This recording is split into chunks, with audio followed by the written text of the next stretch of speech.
امام نے ساقی کوثر کے بیٹے نے، ساقی کوثر کے لال نے حکم دیا عباس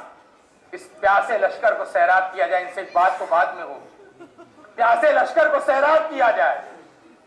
جتنے بھی تھے امام کے ہمراہی وہ سب اپنے کاندھے پر مشق لیے ہوئے ایک ایک سپاہی کو سیراب کر رہے تھے، ایک ایک جانور کو سیراب کر رہے تھے۔ علی کا بیٹا طعان کہتا ہے کہ میں اتنا پیاسا تھا کہ میں قافلے کے بالکل پیچھے تھا اور پیاس سے میں تقریباً جانبلب تھا، میرے حواس باختہ تھے، کچھ سمجھ میں نہیں آ رہا تھا پیاس کی وجہ سے، کہ میں نے دیکھا کہ حسین خود اٹھے اور میرے قریب آئے اور مجھ سے کہا اپنے اونٹ کو بٹھا دے، لیکن وہ کہتا ہے کہ میں کچھ سمجھ نہیں پائے کیا کہہ رہے ہیں۔ انہوں نے میرے اونٹ کو بٹھایا اور اس کے بعد حسین نے مجھے اپنے ہاتھوں سے پانی پلایا،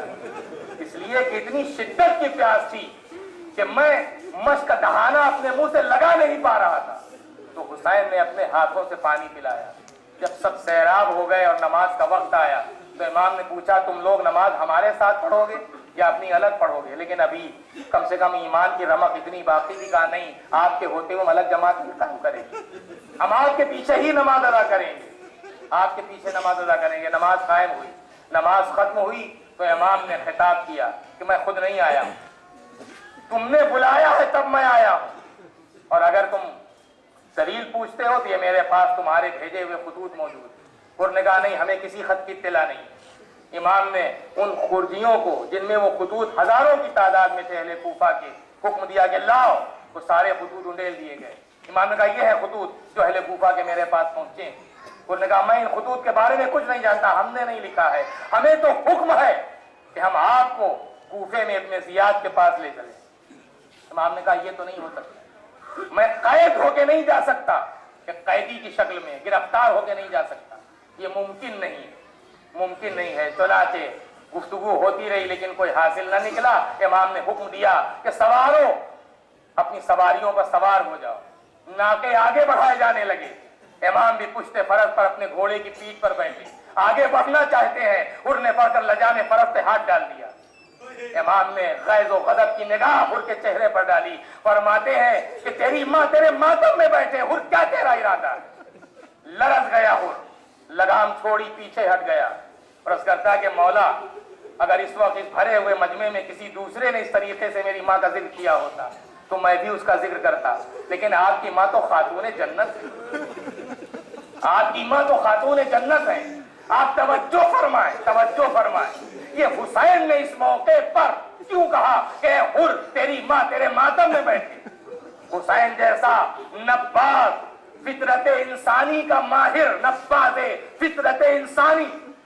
سمجھ رہا تھا کہ اگر اس وقت اس کے سوئے ہوئے ضمیر کو بیدار کرنے کے لیے یہی لفظ ہونا چاہیے کہ تاکہ اس کا ضمیر جھنجھوڑ دیا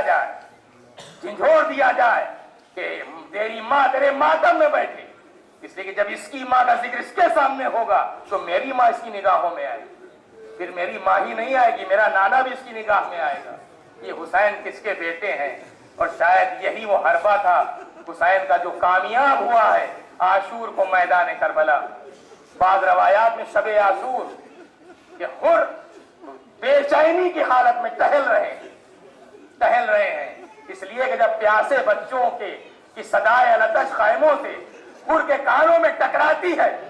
تو بے قرار ہو جاتے ہیں کہ ارے ان پیاسے بچوں کا سبب میں ہی ہوں۔